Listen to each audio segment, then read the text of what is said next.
Hi everyone, how you guys doing? Today I thought I would share my heart attack story. So it's kind of complicated, but hopefully I can get through this somewhat easily. I am sorry, I am not a very good speaker and I kind of stumble over my words and kind of go off on tangents. So if that happens, I apologize. It's my first time doing this, but I recently had a heart attack on October 29th, 2022. It is currently right now January 2023. So it wasn't that long ago that I had my heart attack. So I thought I would share my story with you and I don't know, hopefully my story resonates with somebody else or helps somebody else who might be going through the same thing. So yeah, there is a bit of a backstory. Excuse me. So for as long as I can remember, well, that's not true. That's kind of a bit more exaggerated than it should be. For quite a long time, I have been feeling like my processes and the things that I typically implement throughout the day to help me focus and get tasks done and you know, just all of my little mechanisms just weren't working anymore. And I was really struggling because I just was not able to make myself do the things that need to get done. And I had gotten to a point where I was just in this state of being overwhelmed all the time. Now 2022, the year 2022, that was an incredibly difficult year for us. The previous year was pretty difficult as well, but 2022 was just very hard on myself and my family. And I found myself completely stuck, couldn't get myself out of it. And so I sought out my general practitioner. I went and saw her and talked to her for a bit. And she was like, well, all of the things that you're describing really sound like ADHD. And I was like, no. Okay, but that, yeah, no. Because my understanding of ADHD was, of course, very different than what it actually is. My brain thought of a little 6-year-old running wild, uncontrollable, not being able to sit still, and outbursts and things like that. That was what my concept was. I now know better, but so I was like, yeah, no, I don't have ADHD. But she was like, I think you need to go get tested, and I'm going to refer you to this place. So I got referred to this other, I don't know what you would call it, like other doctors set up an appointment to get tested, but they couldn't get me in for like 6 months for the testing. And so I needed a resolution much sooner than 6 months. I needed to start finding ways to get back to normalcy for me.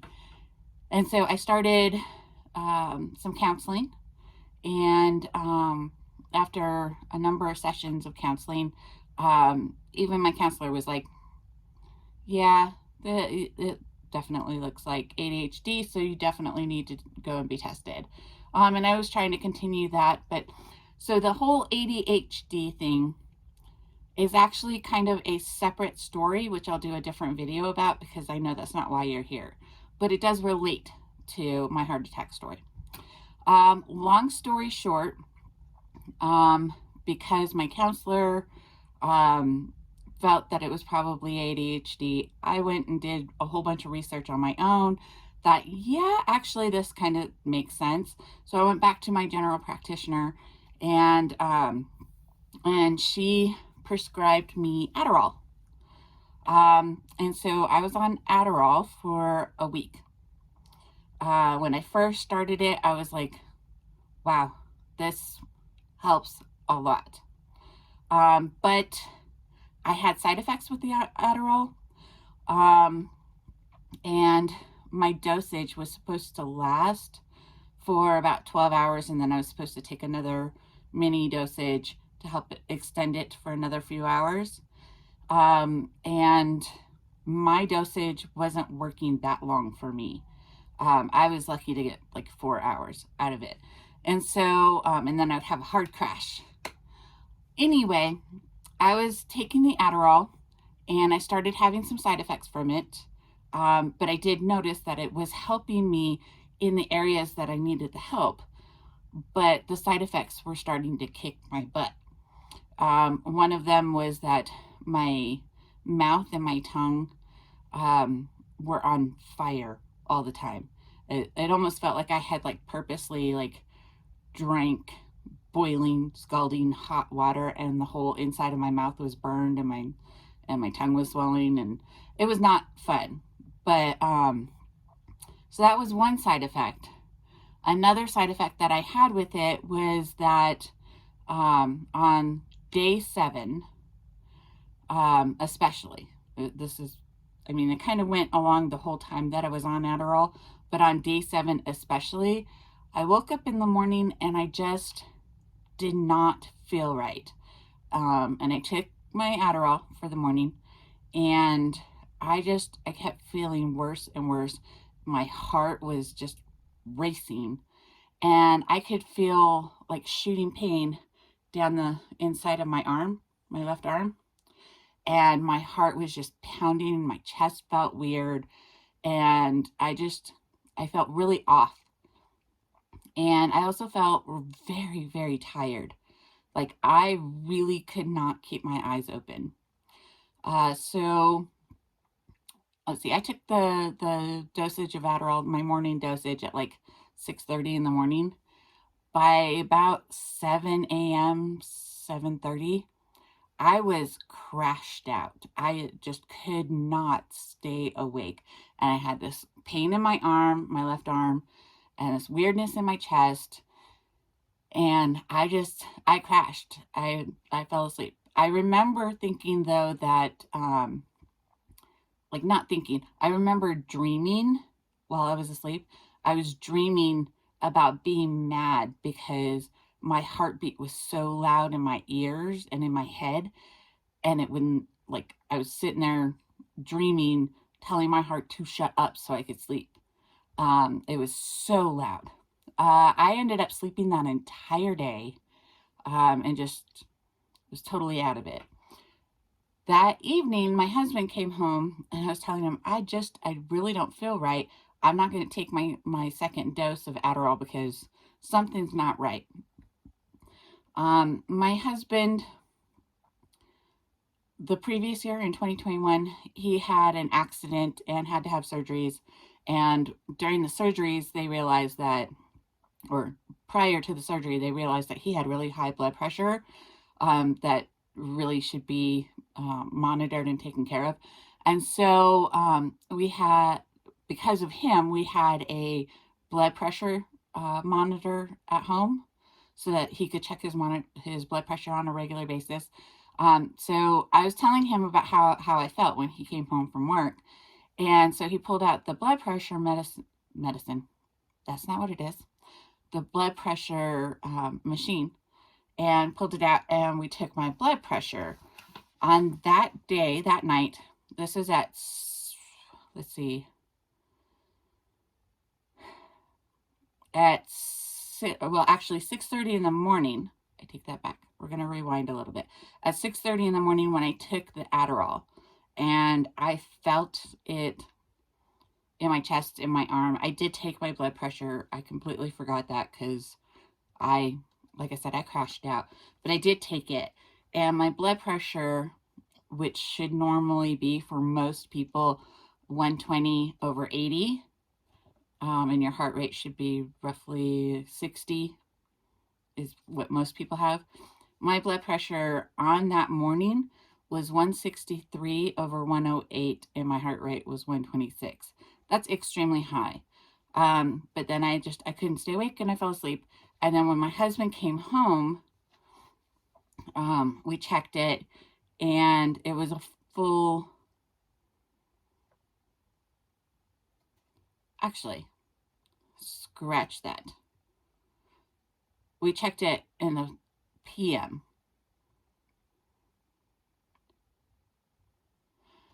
Yeah, so my little notes say AM. And this was, how many months ago? 4 or 5 months ago. More than that, maybe like 6 months ago. So I don't really remember. But I have it written down that on that day at 6:26, it says AM. I'm actually thinking that might actually have been PM, because I knew it was about 10 hours from the time that I took my first dose in the morning. I did not take my afternoon dose like I was supposed to. And then my husband came home, and I was telling him my symptoms and that I really wasn't feeling right. And so he took my blood pressure, and I think that's when this was at 6:30 p.m., not a.m. And it was 163 over 108, and my heart rate was 126. All of those numbers are very high. But I didn't feel right, and I didn't know what to do about it, but I was scared, but I wasn't panicked. I don't know if that makes any sense. I knew something wasn't right. I knew I didn't feel right. I felt it had to do with the Adderall. But my mind wasn't thinking, okay, heart attack. My mind wasn't thinking, this is bad, get to the emergency room. I just figured, okay, I'm not going to take any more of the Adderall. We had, excuse me, we had stuff to do that night. And so, like, my kiddos had activities that night, and my husband and I were supposed to do a date night and, things like that. So I dragged myself to go and do those things, even though I wasn't feeling right. It was kind of a long evening for me. But when we got home, we took my blood pressure again. So if you think about it, it all started at like 6:30 in the morning. And 12 hours later, take my blood pressure, it's off the roof. It's way up there. And then when we got home from date night and from the kids' activities, it's like 10:30 at night, we took my blood pressure again, and it was 151 over 109, and my heart rate was 106. That should have been a really huge sign, because the Adderall had worn off long before then, but it still, was really, really high. I chalked it up to the Adderall, and I just went to bed, and for the next few days, I just kind of monitored it, and it did go down. But it was enough to scare me from the Adderall. I didn't want to feel like that every single day. I didn't want to risk it getting worse. So it scared me enough to be like, okay, let's look into something other than Adderall for ADHD. Hi, I need to jump in here real quick. I feel like I need to kind of point out that I know it sounds in my story like I'm blaming Adderall for my heart attack. I don't feel like Adderall caused my heart attack. Actually, I think it kind of highlighted or emphasized that there was a problem that needed to be taken care of. And it was just that little catalyst to make me aware of the problem. I don't think Adderall or ADHD or anxiety or any of those things caused my heart attack. I feel like I kind of need to make that clear. I think it just gave me the opportunity to find out that there was a problem. So I hope that kind of clears that up. It wasn't because of the Adderall. It wasn't because of the ADHD. Those were not the causes of my heart attack. So I just kind of wanted to jump in real quick and say that. All right.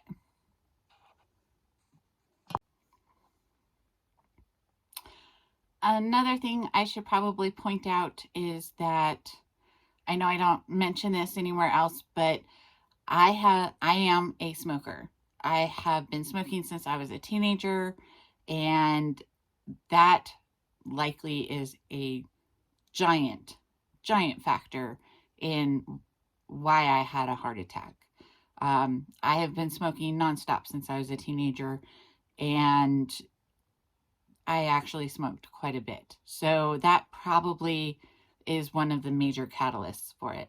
I am working on quitting, although I'm one of those weird people who actually enjoy smoking, so it's kind of difficult. But I am working on quitting and trying to be more conscientious of my health and trying to find a healthier lifestyle. So I am eating better, I'm exercising, and I have drastically reduced how much I smoke, but I'm in the process of quitting, and that's a whole process too. So I need to put that in there because that is a pretty big factor. All right, thanks. So I went to my doctor, went back to my doctor, and talked to her about it. And she was like, okay, well, you're having other side effects with it too, so let's try something else. But really, you know, it was probably anxiety that made your blood pressure rise. So, excuse me. Anyway, she put me on a different medication for it, which for the ADHD did not help much at all. But, you know, we tried it out, and then we changed some of the dosing, and, you know, so a good period of time has passed. But I was still having weird symptoms with my chest and my heart, and I wasn't exactly sure what those were. And so I talked to her a number of times, and she was just saying that's your anxiety. You're okay. It's just, you know, your anxiety is a little high and it's pushing up your blood pressure, but you're okay. And that's kind of what I took it for, although I still had symptoms weeks after the Adderall. But I only took the Adderall for 7 days. And then I was like, nope, I'm not taking any more of this. There's too many side effects, and these can be somewhat severe. So anyway, that was actually in September of 2022. We're going to fast forward here.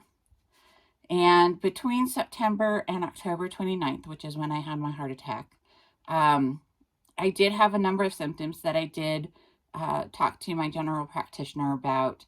And like I would check my blood pressure, but it you know, at times, most times, it went back down to normal, what it should be. But then it would jump again really high, and I would feel weird, and I would tell her about it. She's like, that's your anxiety. October 29th comes around. We have plans that day. And so we're getting ready to go out, and I jump in the shower. And I literally hate taking showers because my brain just goes, and I ruminate, and what should be a 15-minute shower turns in like an hour because I can't keep track of time when I'm in there. So I hate taking showers because they're a complete time suck, and I can't turn my brain off. So one of the ways that I try to combat that is I play music so that I can sing, and that'll keep me moving forward and something else to distract my brain. Anyway, I was in the shower singing to Beyonce. I'm now traumatized forever. I have a hard time listening to Beyonce without flashbacks. I have a hard time taking a shower without flashbacks. But while I was in the shower, I was washing my hair, you know, like that, and I was singing along, and suddenly I just couldn't breathe. And I had shooting pain up the inside of my arm. I had a really sharp pain on not just the left side of my chest, but like on the side. And I couldn't breathe. I got super dizzy. My arm hurt really bad, and like I couldn't really hold it up. So I got out of the shower, and I picked up my phone. I called my husband, who was downstairs, and said, okay, something's wrong. Bring the blood pressure machine up here. He brought it upstairs and took my blood pressure, and it was 148 over 119, and my heart rate was 118.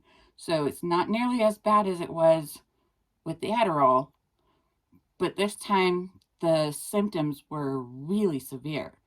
And so we took my blood pressure, and I couldn't stay standing. I felt like I was going to pass out if I continued to stand. So I sat down on the floor, took my blood pressure, and he was like, okay, this is kind of an emergency. Let's get you downstairs. I couldn't make it out the door without his help. I couldn't stand. I was really dizzy. I couldn't breathe. The shooting pain in my arm got worse. The shooting pain in my chest got worse, and it was full-fledged pain. My arm, eventually, I couldn't, like, not eventually, within minutes, I couldn't, like, really lift it, and I just had it, you know, straight out. I was grabbing the side of my chest like this, and I was just like, I can't breathe, I can't walk, I can't move. Excuse me. And so I didn't even make it to the stairs. I got on the top stairs step, and I was just like, I can't go any further, and I just kind of collapsed down on the top step and just laid there crying and screaming. My whole family's, you know, coming and running to see if I'm okay. And I really wasn't. I feel bad. I yelled at my kids because they were trying to hold my hand, and I was like, don't touch me. But my husband called 911, and an ambulance came, and they kind of checked me out, and then they picked me up and carried me down the stairs, took me out the front door, put me on the stretcher, put me in the back of the ambulance. And on the way to the hospital, which there's a hospital kind of close to us, it's maybe 15 minutes away, 15, 20 minutes away. And on the way there, they were taking all kinds of measurements and putting electrodes all over me. And the EMT was like, you know, I don't think this is a heart attack, because usually when there's a heart attack, you're not sensitive to people touching you, and, you know, we're not seeing anything on the EKG, so I don't think this is a heart attack. And I was like, I know it's a heart attack. I can feel it. I know that it's a heart attack. I knew it. Got to the hospital. They took off the little electrodes that the ambulance put on. They put on new ones, and they did all kinds of tests. And by that point, I was like full out hyperventilating. I could not catch my breath. I could not breathe.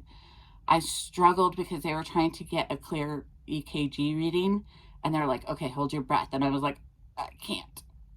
It was quite the struggle. But at the hospital, they were like, after doing all of their tests, they're like, yeah, you're definitely having a heart attack. We are not equipped to deal with this type of heart attack. We have to send you to another hospital in town. I live in a suburb, or like a little town outside of a major city. And they're like, we need to take you to that hospital there. They are equipped to deal with it. So they brought the ambulance back, put me in the ambulance, and they took me to the other hospital, which is about an hour away, a little less than an hour away. And when I got there, I got whisked in and straight to what they called the cath lab. And they just, like, everything in my view and how I recollect it, everything was really, really fast, and time didn't move at its normal pace. For me, everything was really, really fast. It felt to me like from the time that my heart attack started to the time that they were done with my procedure, which I'll get to in just a minute, it felt like it was at most an hour or two. In reality, it was actually like 4 or 5 hours, maybe a little bit longer. But anyway, so my sense of time was completely off. They wheeled me directly to the cath lab and did a procedure, which what they do is, okay, so your heart's on your middle to left side. The pain was running down my left arm. They took my right arm, which already had an IV in it from the previous hospital. They took my right arm and they put me on this weird little bed with this giant TV like right next to it, to the bed, and they had my arm straight out, and they did this procedure called a cardiac cath. And what they do is they inserted like a tube right here. It's going to be kind of hard to see, but I have a little scar from it now, right there. They take this little tube and they put it in your artery and they push it all the way through your arm and across and into your heart. And they use that little tube to get a camera in there, and they go through all of the different sections of your heart and all of the different arteries of your heart to see if there's any blockage or if there's any parts that are not pumping correctly or valves that are not closing correctly, that kind of thing. And then after they figure out where the issue is, which they did, they figured out that my artery, one of my left side arteries, had a blockage. What they did is they used that same tube to stick a little balloon and a metal sheath that's really, really tiny through that tiny little hole and up that tube into my heart. And what they did is they inflated, they found where the blockage was, and they pushed their way through it, and then they used the balloon to kind of like pump up and expand my artery from like this to expand it like that. And then once it was expanded like that, they wrapped around the balloon is this little metal sheath. So they expanded it so that the sheath expanded, and then the balloon, they collapsed the balloon, and the balloon comes out, but the sheath stays right there, so it keeps that artery open. And so I had that done. For most people, that procedure is basically painless. For me, not so much. I don't know what the deal was, but I felt everything. I know that they were giving me medications to anesthetize me from it, but I felt everything. It was a horrible experience. They literally were holding my shoulders down because I was screaming bloody murder. It was horrible for me. But my understanding is that I was the rarity. That never happens for anybody else, just me. So the pain medicines that they were giving me to make me completely numb so that I wouldn't feel any of it, just for some reason didn't work. And I felt the whole thing.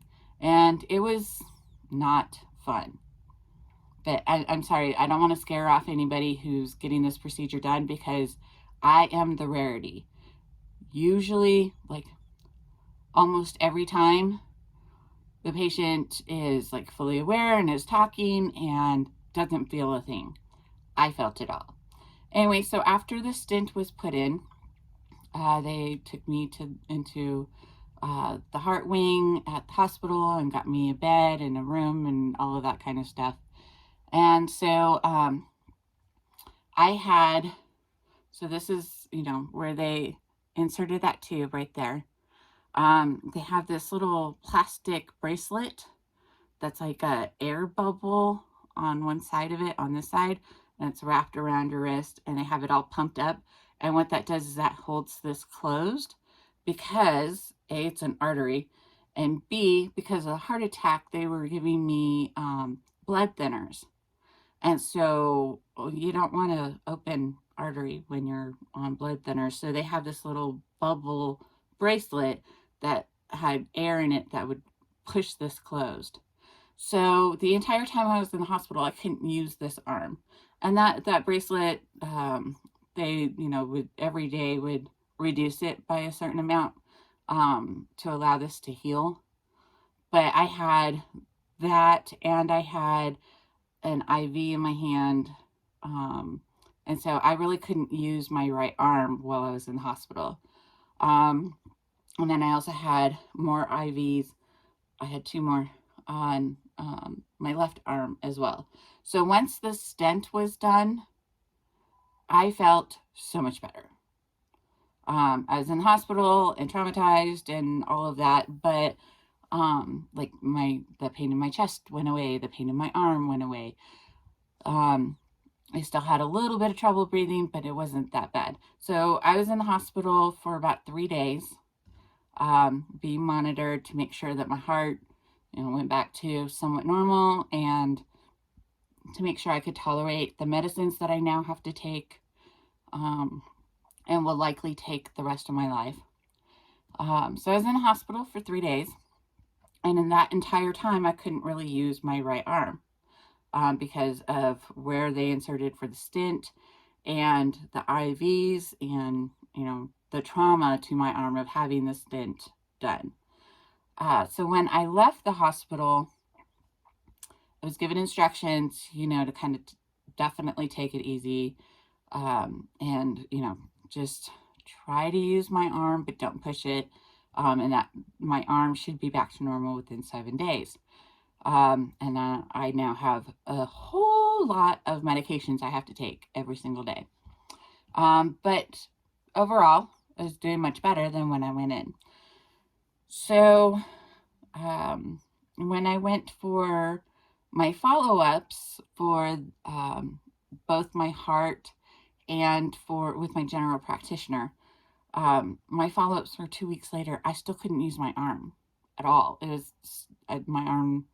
I was still in pain, and so the cardiologist referred me. There we go. That's the word I was looking for. To have physical therapy done on my arm, and so I started that.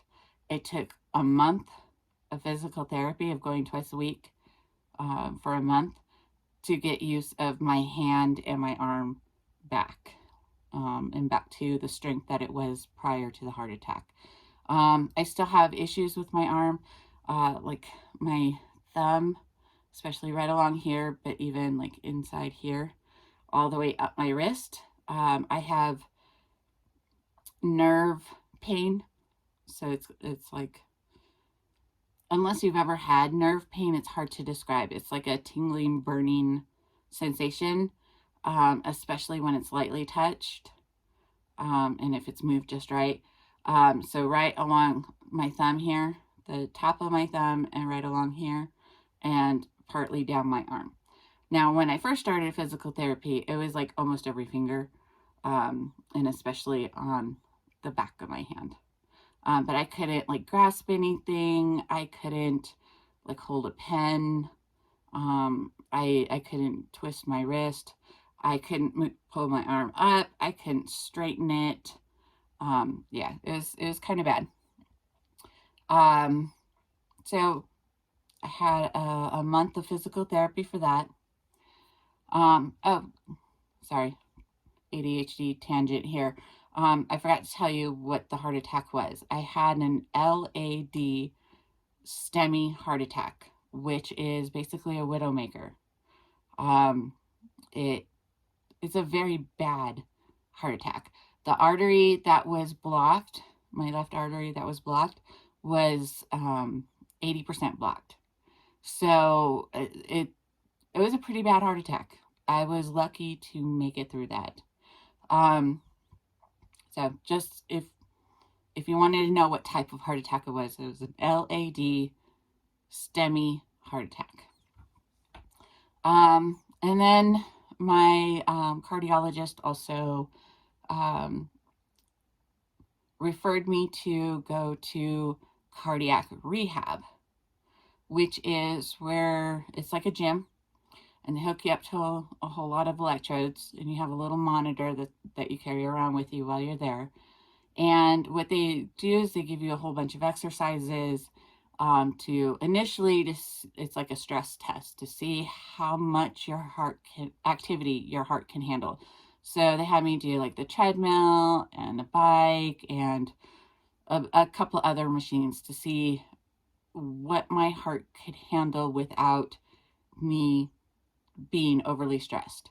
And so I did that. And then from that point forward, I was supposed to do it another 30 times over the course of a few months and go like twice a week to the cardiac rehab to start building up my endurance and strengthening my heart. But because the hospital is, okay, the cardiac rehab is at the hospital that I got transferred to, which is roughly an hour away. Because that's an hour away, and then the workout is about an hour, a little bit more than an hour. And then I have the hour drive back. I was struggling to find 3 to 4 hour chunks of time twice a week where I could go and do this. And then gas on top of that. So I was struggling to get there. I think I went to the grand total of like 3 or 4 times. And I was struggling to get there, and I was trying to find different alternatives to going to the cardiac rehab. But then one day after that, and you know, after my heart attack, because we have a blood pressure machine at home, I was taking my blood pressure on a somewhat regular basis. But I realized that, especially after the first couple of weeks of after my heart attack, that there was something going on that I really struggled to describe what was going on. I would suddenly become conscious of my heart, which it does its thing on its own. Day to day, you don't really think about your heart. You're not really aware of what it's doing unless you've like overexerted yourself and your heart's pounding, or you know, something along those lines, or if you live with skipped beats, or you know, things like that. But most of the time, you're not aware of your heart. I found multiple times a day I would suddenly be aware of my heart, and my chest would feel weird. And I had trouble describing that. I still have trouble describing it. My best description is it felt like when the Grinch's heart grows 3 sizes. That's how I feel. It's like my heart is suddenly too big for my chest. It's not tight. There's no pain. It's not beating weird. It's not, you know, not skipping beats or anything like that. It just feels really strange. And I would take my blood pressure, and when I would suddenly become conscious of my heart, I'd take my blood pressure, and my blood pressure would be high. And then, you know, I would continue to monitor it until I didn't feel it anymore. But I think my anxiety would like make it worse. So there was a point where it got pretty bad, to where my blood pressure was very, very high, and that was in December, just before Christmas.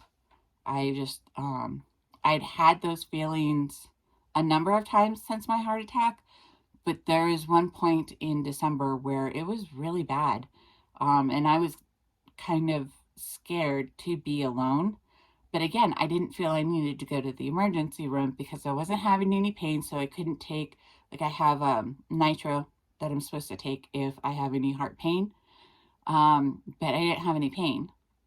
And there wasn't the same symptoms as when I had my heart attack. I didn't have the shooting pain down my arm. I didn't have the loss of breath. I didn't have clamminess or anything like that. I wasn't dizzy. I wasn't faint. It's just I felt weird. And so I talked to a nurse about that, and she just got quite the lecture for not going to the emergency room for that.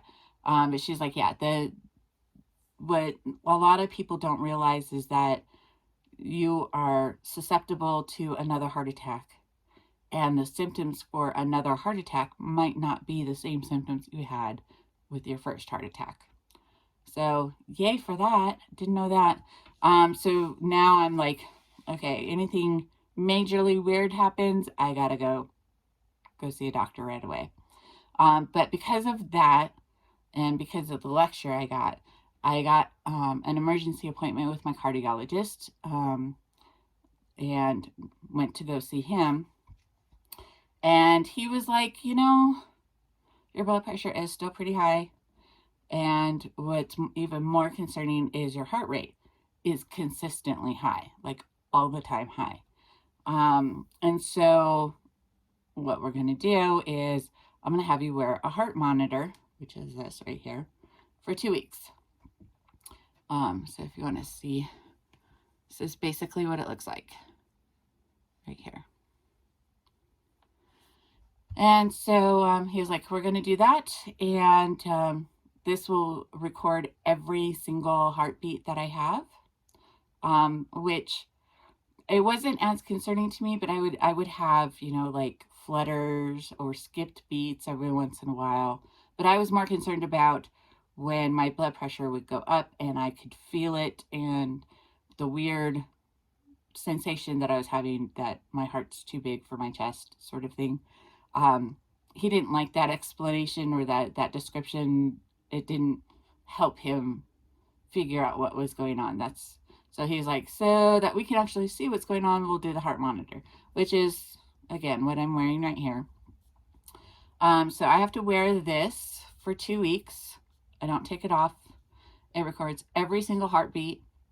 There is this whole part right here is a button.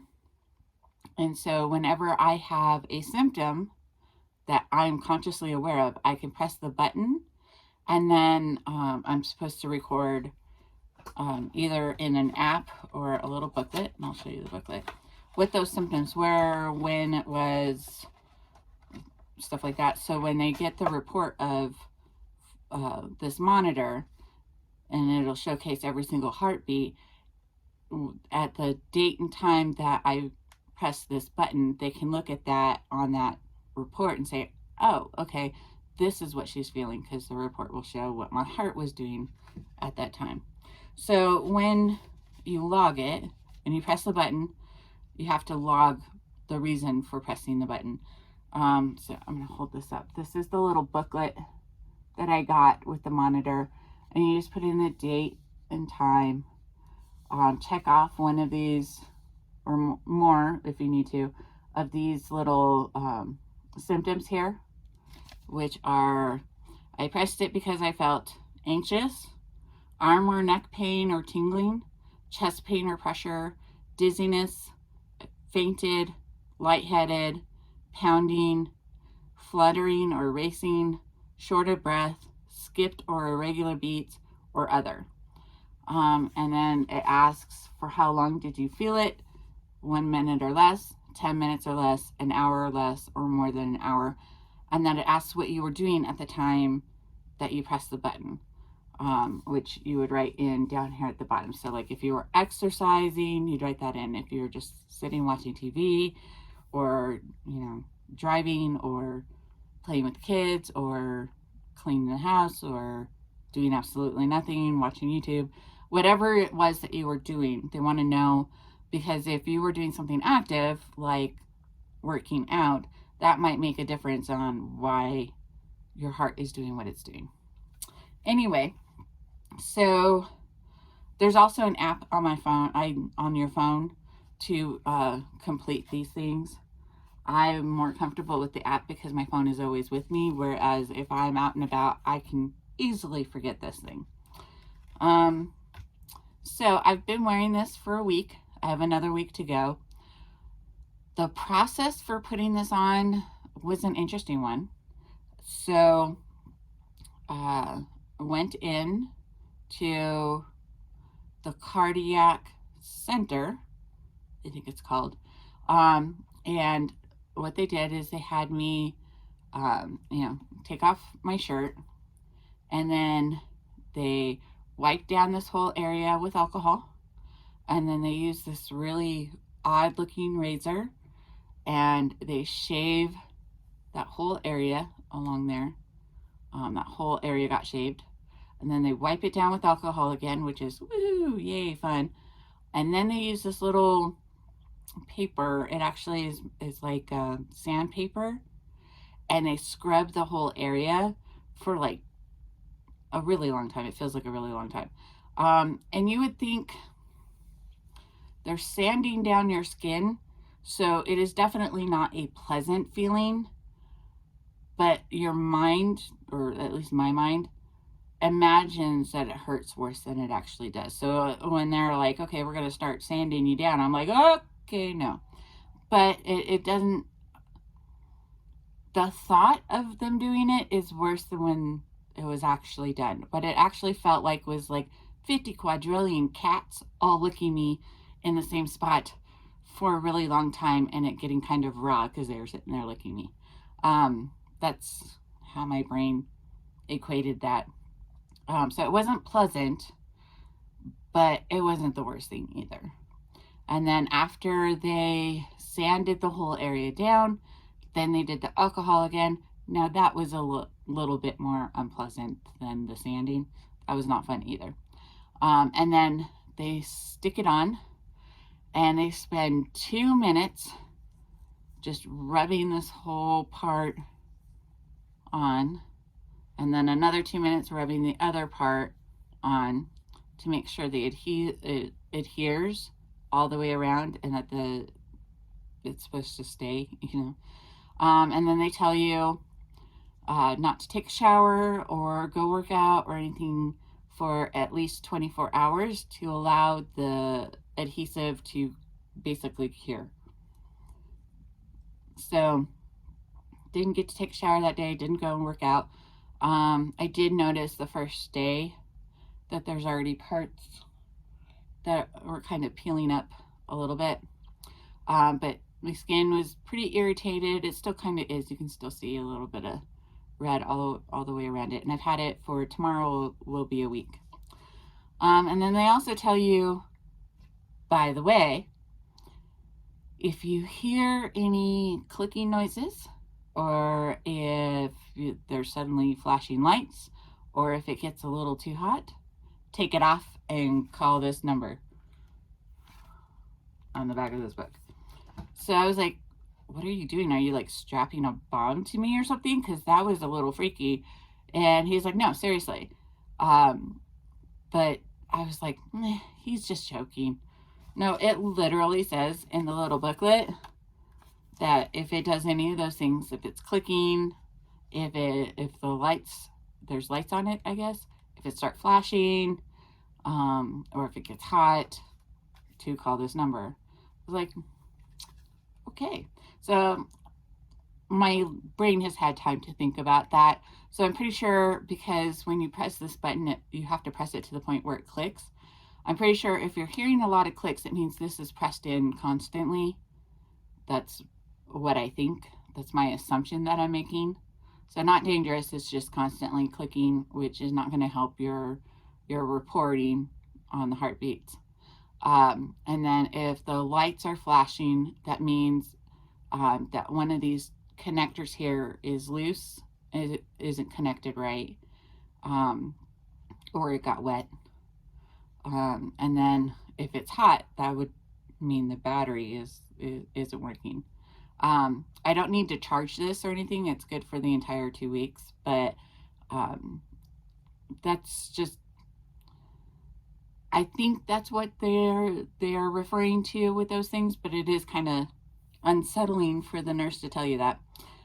You can take a shower with this, but you have to block it from the water. It's slightly water resistant, but it's not waterproof. So you can't face the shower head on. And you need to do everything you can to try to keep it dry. But the nurse is like, you're going to be tempted to like tape something over it. Don't do it, because it just builds up condensation, and that gets in there too. And so it's not going to help matters anyway, might make things worse. So just try to take a shower with trying to avoid the water. So I have taken a shower with this. I was super conscious about trying to keep the water away, which I wasn't very successful at. But I tried. And now parts of it, and then the next day I went and did a workout, and so I was sweating too. So now it's starting to peel up in a number of different places along here. So I'm hoping it'll last the 2 weeks, but I don't know. I guess we will find out. So that's my heart monitor. I have to wear it for another week. In the little booklet it gives, at the very back, there is this little packet here. This is adhesive remover, so I need to use this to help get the adhesive up to take this off, which I'm figuring if it's already peeling now, another week, it should be much easier to get it off. And then when I take this off, I stick it on here, and then I take this little blue sticker right here off of here. I close up the book, and they make you keep the box, because what you do is, if I can get this out, this is a survey card.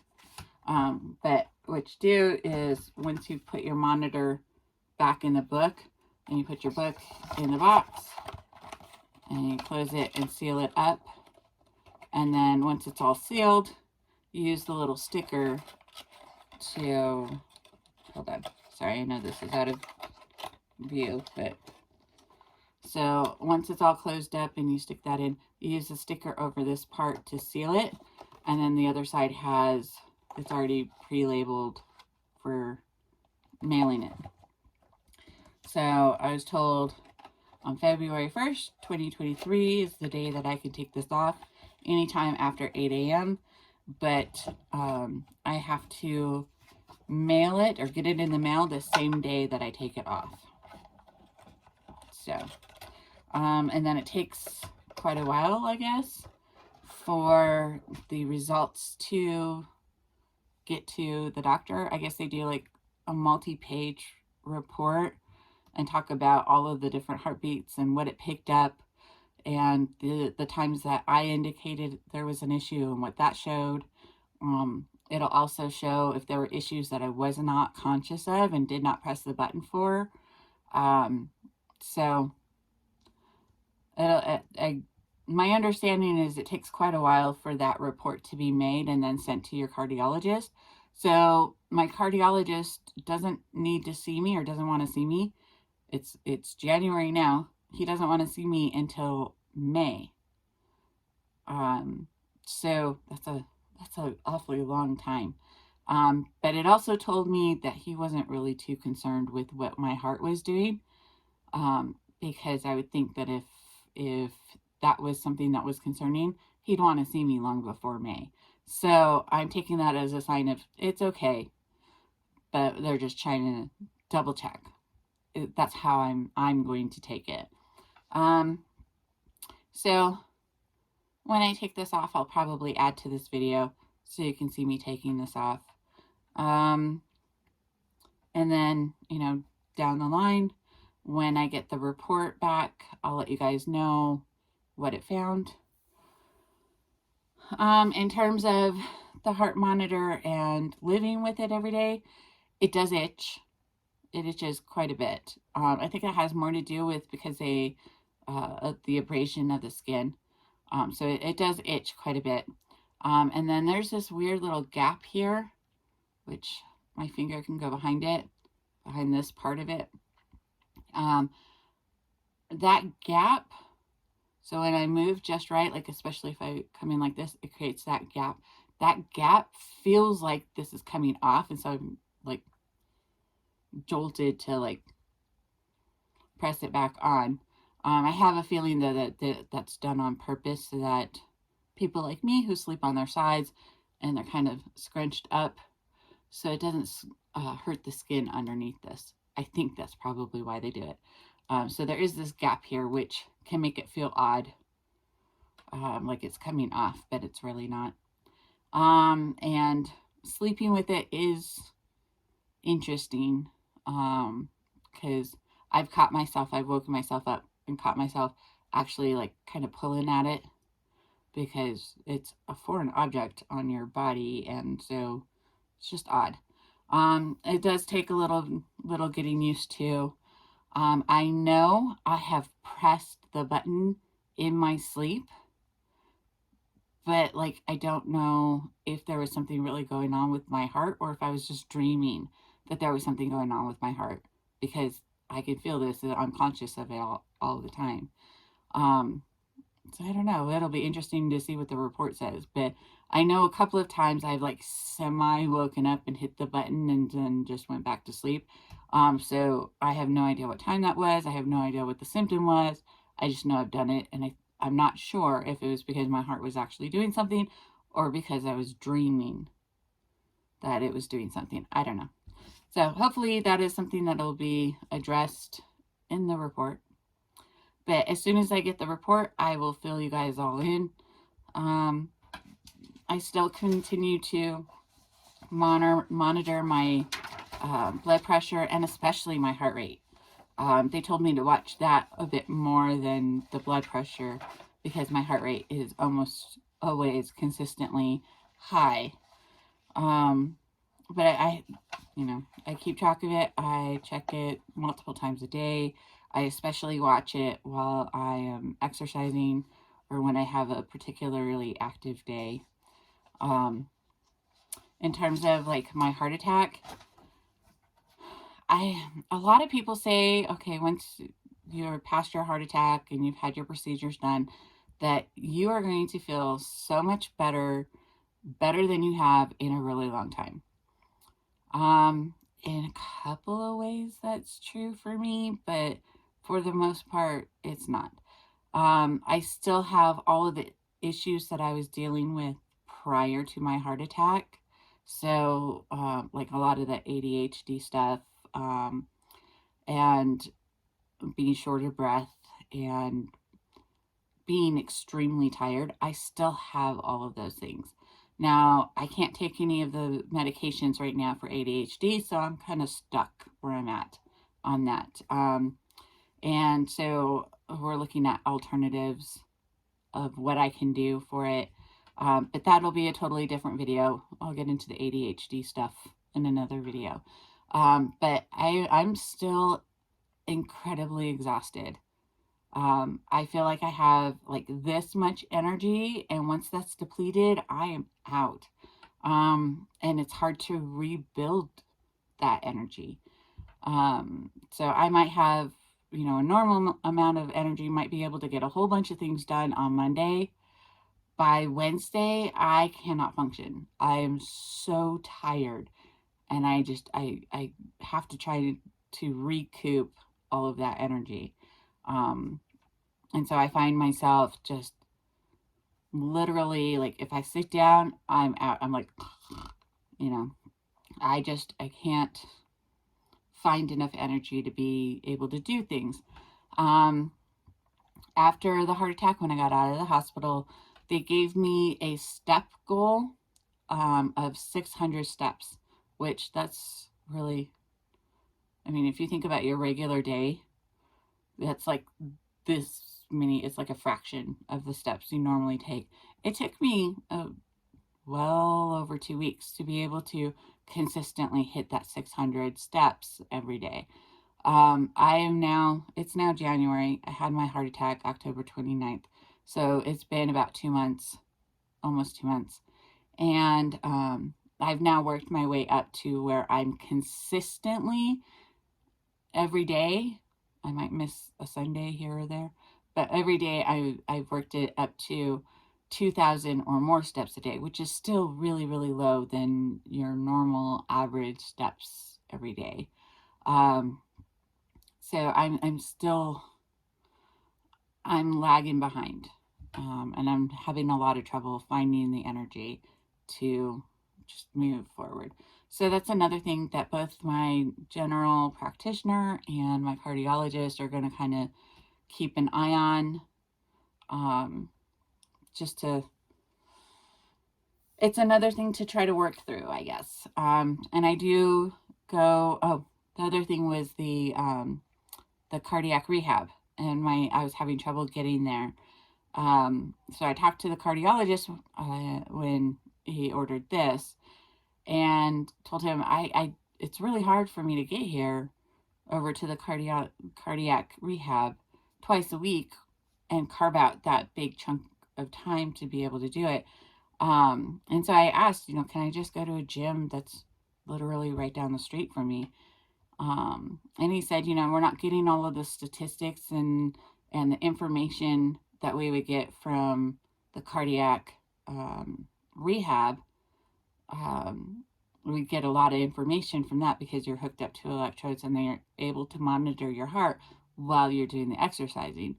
But that's not the point. The data is not the point.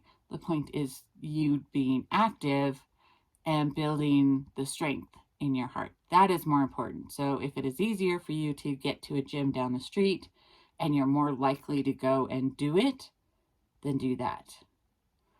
Rather than, sporadically every once in a while finding 3 or 4 hours to be able to go to the rehab. So I went and got a membership at a gym that is right down the street from us. I literally pass it 2 times every day. So since I'm passing it, it's harder for me to say, I don't feel like going.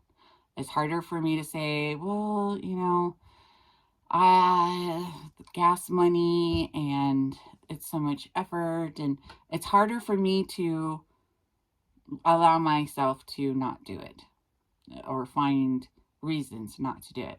So I have been going there. I've been pretty consistent, I guess. Last week I wasn't because I had sick kiddos. So life, that happens.